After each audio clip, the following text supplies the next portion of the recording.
The recent revelation by the Globe and Mail that TD Bank has closed accounts linked to pro-China groups, including those associated with former Liberal MP Han Dong, should not be dismissed as routine risk management. Rather, it is a visible sign of a much deeper and more insidious campaign, a hybrid war being waged by the Chinese Communist Party across Canada's political, economic and digital spheres. TD Bank's move, reportedly driven by reputational risk and concerns over foreign interference, marks a rare public signal from the private sector.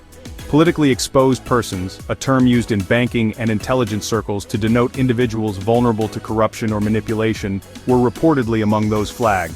When a leading Canadian bank takes action while the government remains hesitant, it suggests the threat is no longer theoretical.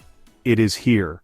Hybrid warfare refers to the use of non-military tools, such as cyberattacks, financial manipulation, political influence and disinformation, to erode a nation's sovereignty and resilience from within.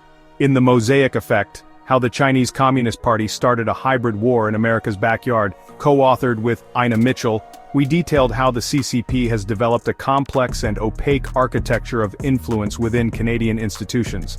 What we're seeing now is the slow unraveling of that system, one bank record at a time. Financial manipulation is a key component of this strategy.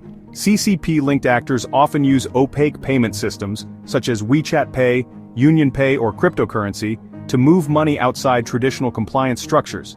These platforms facilitate the unchecked flow of funds into Canadian sectors like real estate, academia and infrastructure, many of which are tied to national security and economic competitiveness.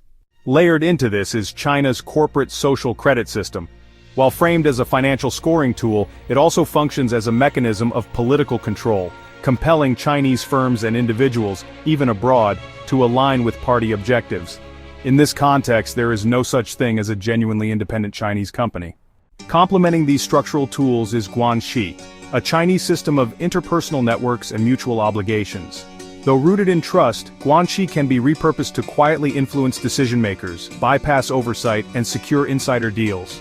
In the wrong hands, it becomes an informal channel of foreign control. Meanwhile, Canada continues to face escalating cyber-attacks linked to the Chinese state. These operations have targeted government agencies and private firms, stealing sensitive data, compromising infrastructure, and undermining public confidence.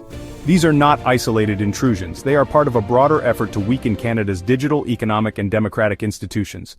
The TD Bank decision should be seen as a bellwether. Financial institutions are increasingly on the front lines of this undeclared conflict. Their actions raise an urgent question. If private sector actors recognize the risk, why hasn't the federal government acted more decisively? The issue of Chinese interference has made headlines in recent years, from allegations of election meddling to intimidation of diaspora communities. TD's decision adds a new financial layer to this growing concern.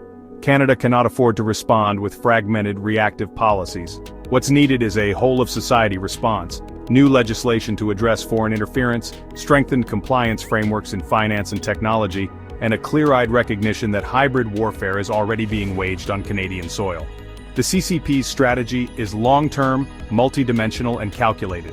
It blends political leverage, economic subversion, transnational organized crime, and cyber operations.